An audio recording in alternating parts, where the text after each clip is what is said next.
सर्वाभीष्टप्रदं पुंसां सर्वपापप्रणाशनं गुह्याद्गुह्यतरं स्तोत्रं भक्तिबद्धकमञ्जसा मङ्गलं ग्रहपीडादिशान्तिदं वक्तुमर्हसि। स्कन्द उवाच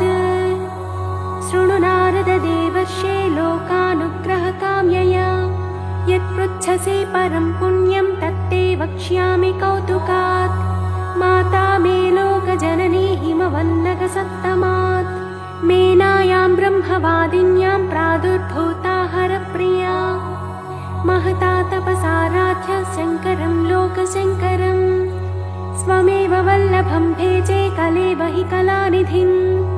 नगानामधिराजस्तु हिमवान् विरहातुरः स्वसुतायाः परीक्षीणे वसिष्ठेन प्रबोधितः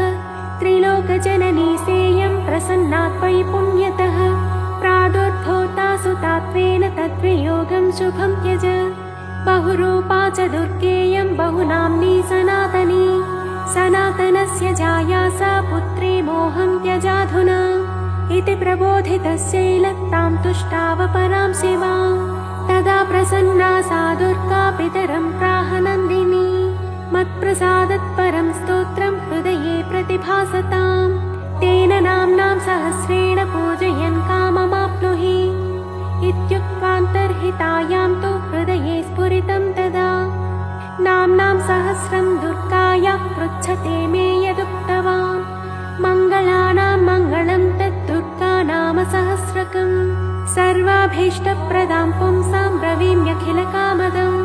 दुर्गा देवी समाख्याता हिमवान् ऋषिरुच्यते छन्दोनुष्टुप् जपो देव्या प्रीतये क्रियते सदा अस्य श्रीदुर्गा स्तोत्रमहामन्त्रस्य हिमवान् ऋषिः अनुष्टुप् छन्दः दुर्गा भगवती देवता श्रीदुर्गा प्रसादसिद्ध्यर्थे जपे विनियोगः। श्रीभगवत्यै दुर्गायै नमः। देवी ध्यानम्। ॐ ह्रीं कालाभ्राभां कटाक्षैररिकुलभयदां मौलिबद्धेन्दुरेखां शङ्खं चक्रं कृपाणां त्रिशिखमपि करैरुद्वहन्तीं त्रिनेत्रां सिंहस्कन्धाधिरूढां त्रिभुवनमखिलं तेजसा पूरयन्तीं ध्यायेत् दुर्गां जयाख्यां त्रिदशपरिवृतां सेवितां सिद्धिकामैः। श्रीजयदुर्गायै नमः। ॐ शिवाथोमा रमा शक्तिरनन्ता निष्कलामला शान्ता महेश्वरी नित्या शाश्वता परमाक्षमा अचिन्त्या केवलानन्ता शिवात्मा परमात्मिका अनादिरव्यया शुद्धा सर्वज्ञा सर्वगाचला एकानेकविभागस्था मायातीता सुनिर्मला महामाहेश्वरी सत्या महादेवी निरञ्जना काष्ठा सर्वान्तरस्थापि चिच्छक्तिश्चात्रिलालिता सर्वा सर्वात्मिका विश्वा ज्योतिरूपाक्षरामृता शान्ता प्रतिष्ठा सर्वेशा निवृत्तिरमृतप्रदा व्योममूर्ते व्योमसंस्था व्योमधाराच्युतातुला अनादिनिधनामोघा कारणात्मकलाकुला ऋतुप्रथमजानाभिरमृतात्मसमाश्रया प्राणेश्वरप्रिया नम्या महामहिषघातिनी प्राणेश्वरी प्राणरूपा प्रधानपुरुषेश्वरी सर्वशक्तिकलाकामा महिषेष्टविनाशिनी सर्वकार्यनियन्त्रे च सर्वभूतेश्वरेश्वरी अगदादिधरा चैव तथा मुकुटधारिणी सनातनी महानन्दाकाशयोनिस्तथेच्यते चित्प्रकाशस्वरूपा च महायोगेश्वरेश्वरी महामाया सदुष्पारा मूलप्रकृतिरेशिका संसारयोनिः सकला सर्वशक्तिः समुद्भवा संसारपारा दुर्वारा दुर्निरीक्षा दुरासदा प्राणशक्तिश्च सेव्या च योगिनी परमाकला महाविभूते दुर्दशा मूलप्रकृतिसम्भवा अनाद्यनन्तविभवा परार्था पुरुषारणिः सर्गस्थित्यन्तकृच्चैव सुदुर्वाच्या दुरत्यया सप्तगम्या सप्तमाया सप्ताख्यानन्दविग्रह प्रधानपुरुषातीता प्रधानपुरुषात्मिका पुराणी चिन्मया पुंसामिष्टदा पुष्टिरूपिणी भूतान्तरस्था कूटस्था महापुरुषसंहिता जन्ममृत्युजरातीता सर्वशक्तिस्वरूपिणी वाञ्छाप्रदानवच्छिन्नप्रधानानुप्रवेशिणी क्षेत्रज्ञा चिन्त्यशक्तिस्तु प्रोच्यते व्यक्तलक्षणा मलापवर्जितानादिमाया त्रितयतत्त्विका प्रेतिश्च प्रकृतिश्चैव गुहावासा तथोच्यते महामाया नगोत्पन्ना तामसी च ध्रुवा तथा व्यक्ता व्यक्तात्मिका कृष्णा रक्ता शुक्ला ह्यकारणा प्रोच्यते कार्यजननी नित्यप्रसवधर्मिणी सर्गप्रलयमुक्ता च सृष्टिस्थित्यन्तधर्मिणी ब्रह्मगर्भा चतुर्विंशस्वरूपा पद्मवासिनी अच्युताह्लादिका विद्युद्ब्रह्मयोनिर्महालया महालक्ष्मी समुद्भावभावितात्मा महेश्वरी महाविमानमध्यस्था महानिद्रा सकौतुका सर्वार्थधारिणी सूक्ष्मा ह्यविद्या परमार्थदा अनन्तरूपानन्तार्था तथा पुरुषमोहिनी अनेकानेकहस्ता च कालत्रयविवर्जिता ब्रह्मजन्माहरप्रीता मतिब्रह्मशिवात्मिका ब्रह्मेश विष्णुसम्पूज्या ब्रह्माख्या ब्रह्मसंहिता व्यक्ता प्रथमजा ब्राह्मी महारात्रि प्रकीर्तिता ज्ञानस्वरूपा वैराग्यरूपा ऐश्वर्यरूपिणी धर्मात्मिका ब्रह्ममूर्तिप्रतिश्रुतपुमर्धिका अपां योनि स्वयंभूता मानसी तत्त्वसम्भवा ईश्वरस्य प्रिया प्रोक्ता शङ्करार्थशरीरिणी भवानी चैव रुद्राणी महालक्ष्मीस्तथाम्बिका महेश्वरः समुत्पन्ना भुक्तिमुक्तिप्रदायिनी सर्वेश्वरी सर्ववन्द्या नित्यमुक्ता सुमानस महेन्द्रोपेन्द्रनमिता साङ्करी सानुवर्तिनी ईश्वरार्था सनगता महेश्वरपतिव्रत संसारशोषिणी चैव पार्वती हिमवत्सुता परमानन्ददात्री च गुणाग्र्या योगदा तथा ज्ञानमूर्तिश्च सावित्री लक्ष्मी श्रीकमला तथा अनन्तगुणगम्भीरा ह्युरो नीलमणिप्रभा सरोजनिलया गङ्गा योगिध्येया सुराधिनी सरस्वती सर्वविद्या जगत्येष्टा सुमङ्गला वाग्देवी वरदा वर्या कीर्तिः सर्वार्थसाधिका वागीश्वरी ब्रह्मविद्या महाविद्या सुशोभना ग्राह्यविद्या वेदविद्या धर्मविद्यात्मभाविता स्वाहा विश्वम्भरा सिद्धिः साध्या मेधा धृतिकृतिः सुनीतिः संकृतिश्चैव कीर्तिता नरवाहिनी पूजा विभाविनी सौम्या भोग्यभाग्भोगदायिनी शोभावती शाङ्करी च लोला माला विभूषिता परमेष्ठिप्रिया चैव त्रिलोकी सुन्दरी माता नन्दा सन्ध्या कामधात्री महादेवी सुसात्विका महामहिषदर्पज्ञी पद्ममालाघहारिणी विचित्रमुकुटा रामा कामदाता प्रकीर्तिता पीताम्बरधरा दिव्यविभूषणविभूषिता दिव्याख्या सोमवदना जगत्संसृष्टिवर्जिता निर्यन्त्रा यन्त्रवाहस्था नन्दिनी रुद्रकालिका आदित्यवर्णा कौमारी मयूरवरवाहिनी पद्मासनगता गौरी महाकाली सुराचिता अदितिर्नियता रौद्री पद्मगर्भा विवाहना विरूपाक्षा केशिवाः गुहापुरनिवासिनी महाफलानवद्याङ्गी कामरूपा सरिद्वरा भास्वद्रूपा मुक्तिदात्री प्रणतक्लेशभञ्जना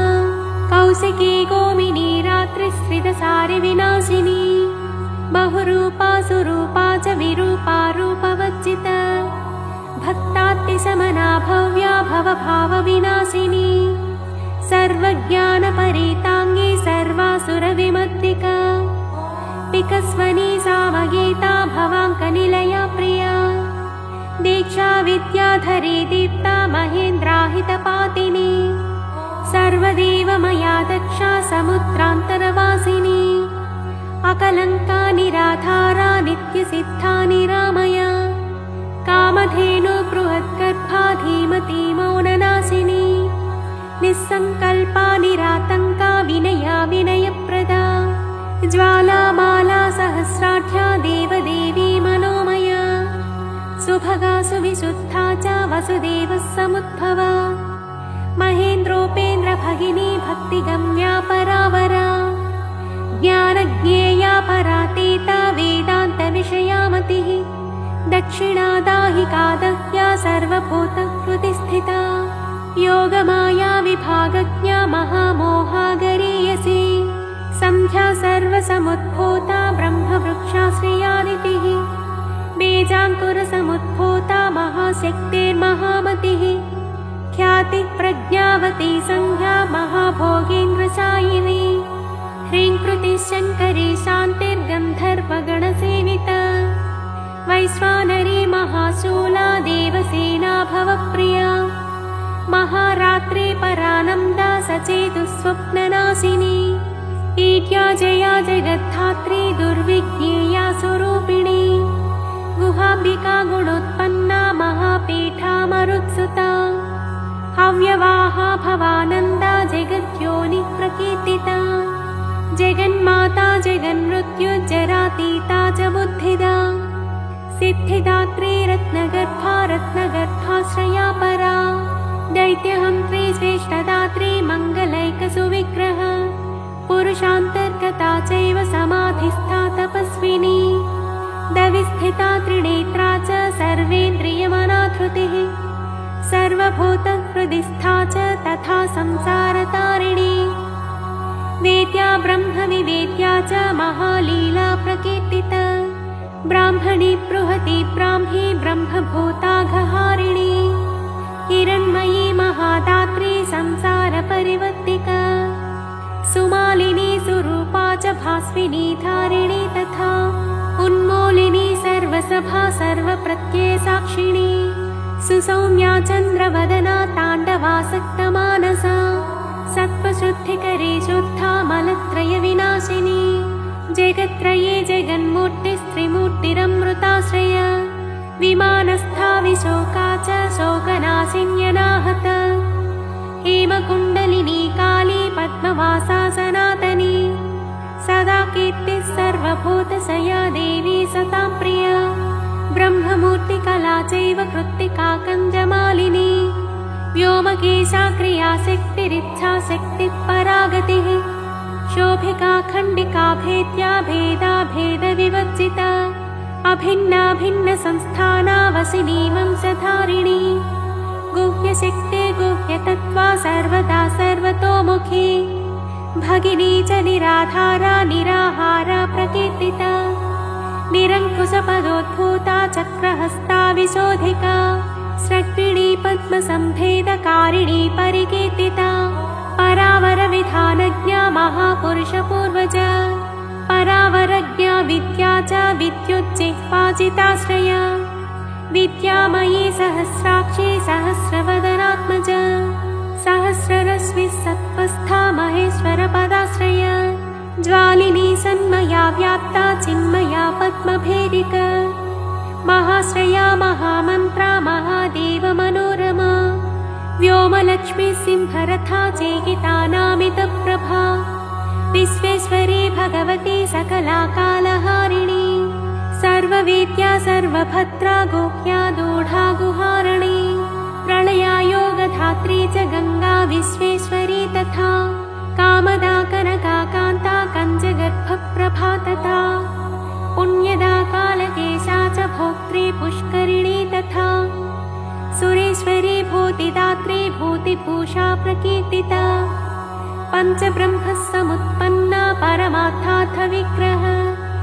वर्णोदया भानुमूर्तिर्वाग्विज्ञेया मनोजवा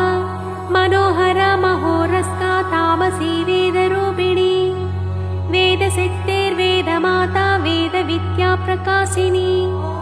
योगेश्वरीश्वरी माया महाशक्तिर्महामयी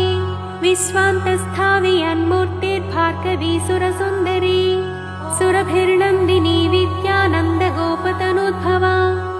भारती परमानन्दा परावरविभेदिका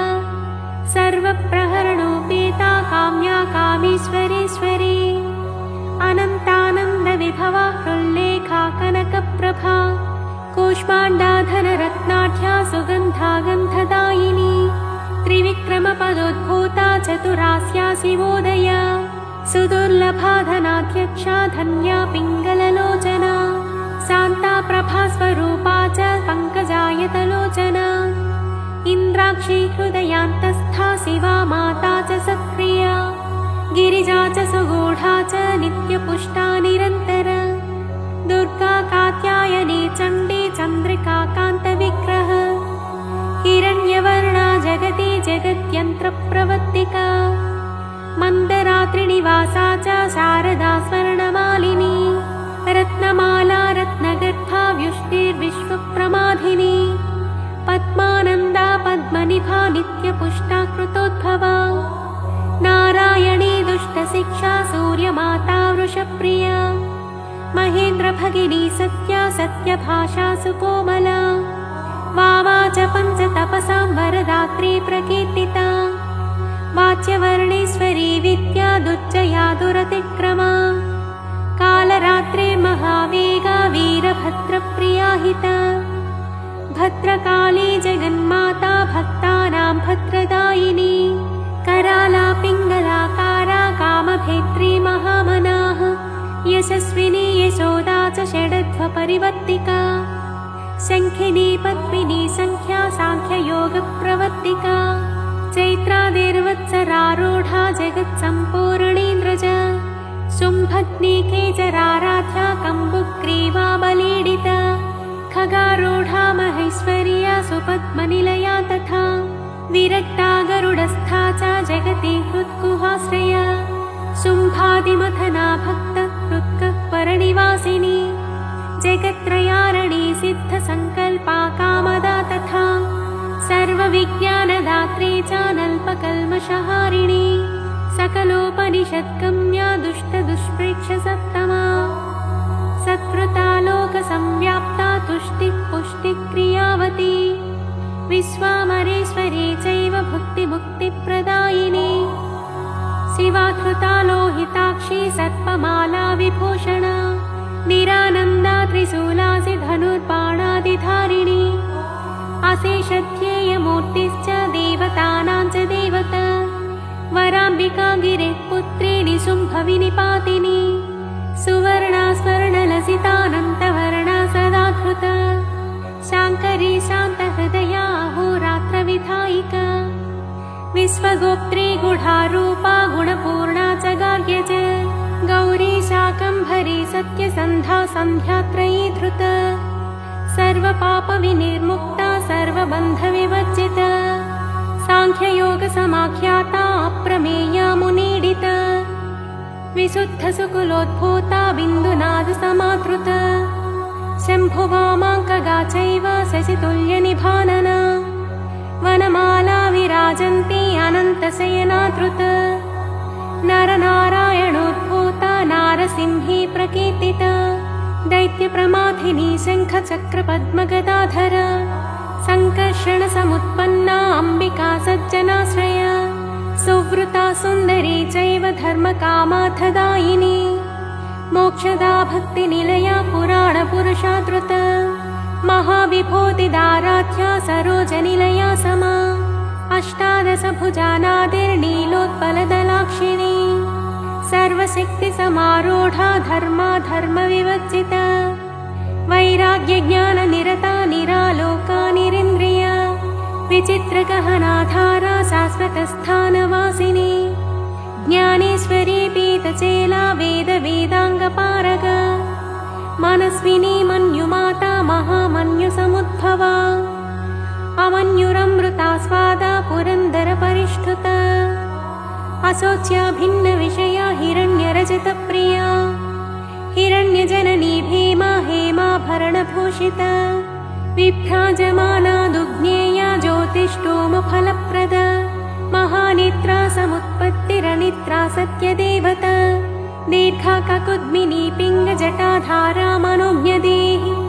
महाश्रया रमोत्पन्ना तमः पारे प्रतिष्ठिता त्रितत्त्वमाता त्रिविधा सुसूक्ष्मा पद्मसंश्रया सान्त्यतीतकलातीतविकारा श्वेतचेलिका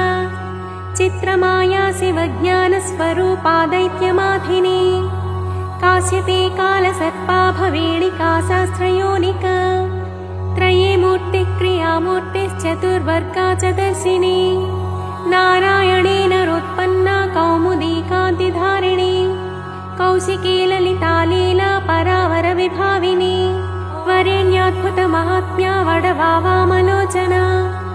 सुभद्रा चेतनाराध्या शान्तिदा शान्तिवर्धिनी जयादिशक्तिजननी शक्तिचक्रप्रवर्तिका त्रिशक्तिजननी जन्या षट्सूत्रपरिवर्णिता सुधौतकर्मणाराध्या युगान्तदहनात्मिका सङ्कर्षिणी जगद्धात्री कामयोनिकिरीटिनी ऐन्द्री त्रैलोक्यनमिता वैष्णवी परमेश्वरी प्रद्युम्नजननी बिम्बसमुष्ठी पद्मलोचना मदोत्कटाहंसगति प्रचण्डा चण्डविक्रमा वृषाधेशा परात्मा च विन्ध्या पर्वतवासिनी हिमवन्मेरुनिलया कैलासपुरवासिनी चाणूरहन्त्री नीतिज्ञा कामरूपा त्रयी तनुः व्रतस्नाता धर्मशीला सिंहासननिवासिनी वीरभद्रा धृता वीरा महाकालसमुद्भवा विद्याधरा चिता सिद्धसाध्या राधितपादुका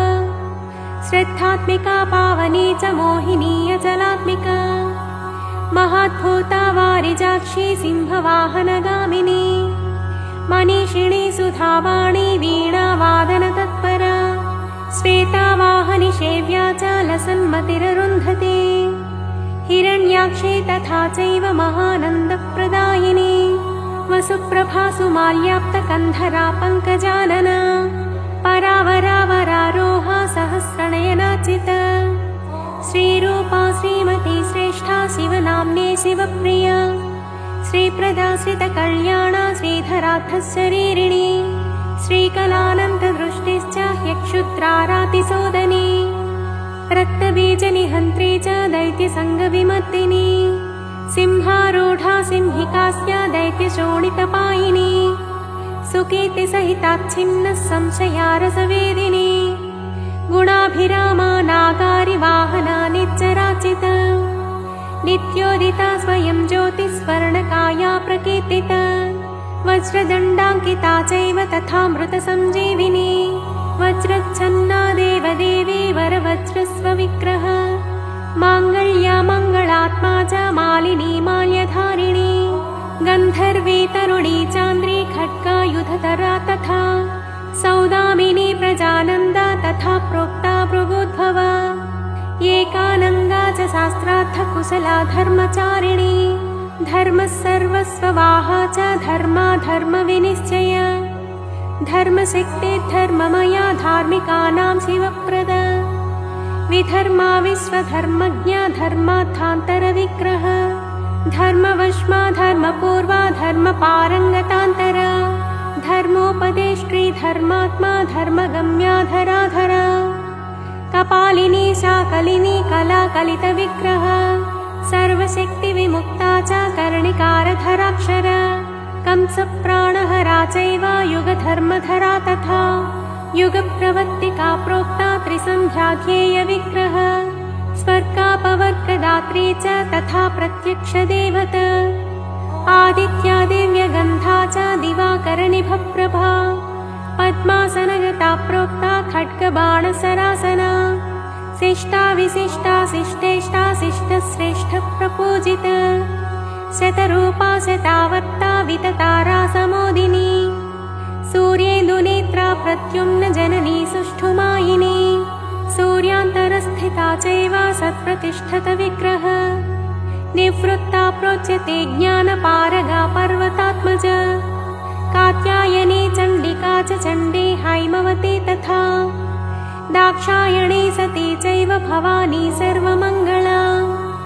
धूम्रलोचनहन्त्री च चण्डमुण्डविनाशिनी योगनिद्रा योगभद्रा समुद्रतनया तथा देवप्रियङ्करी शुद्धा भक्तभक्तिप्रवद्धिनी त्रिनेत्रा चन्द्रमकुटा प्रमथाच्युतपादुका अर्जुनाभीष्टदात्री च पाण्डवप्रियकारिणी कुमारलालनासक्ता हरबाहुपधानिका विघ्नेशजननी भक्तविघ्नस्तोमप्रहारिणी सुस्मितेन्दुमुखी नम्या जया प्रियसखी तथा अनादिनिधना प्रेष्ठा चित्रमाल्यानुलेपना कोटिचन्द्रप्रतीका सा कूटजालप्रमाथिनी कृत्या प्रहारिणी चैव मारणोच्चाटनी तथा सुरासुरप्रबन्ध्याङ्घ्रिर्मोहग्निज्ञानदायिनी षड्वैरिनिग्रहकरी वैरिविद्राविणी तथा भूतसेव्या भूतदात्री भूतपीडाविमद्दिका नारदस्तुतचारित्रा वरदेशावरप्रद वामदेवस्तुता चैव कामदा सोमशेखरा दिक्पालसेविता भव्या भामिनी भावदायिनी स्त्रीसौभाग्यप्रदात्री च भोगदा रोगनाशिनी व्योमगा भूमिगा चैव मुनिपूज्यपदाम्बुज वनदुर्गा च दर्पोधा महादुर्गा प्रकीर्तिता इतीदं कीर्तिदं भद्रदुर्गा नाम सहस्रकम् त्रिसन्ध्यं यः पठेन्नित्यं तस्य लक्ष्मी स्थिरा भवेत् ग्रहभूतपिशाचादिपीडा नश्यत्य संशयम् बालग्रहादिपीडायाः शान्तिर्भवति कीर्तनात् मारिकादिमहारोगे पठतां सौख्यदं नृणाम् व्यवहारे च जयदं शत्रुबाधानिवारकम् दम्पत्योः प्राप्ते मिथप्रेमाभिवर्धकम् आयुरारोग्यदं पुंसां सर्वसम्पत्प्रदायकम् विद्याभिवर्धकं नित्यं पठतामर्थसाधकम् शुभदं शुभकार्येषु पठतां शृणुतामपि यः पूजयति दुर्गां तां दुर्गा नाम सहस्रकैः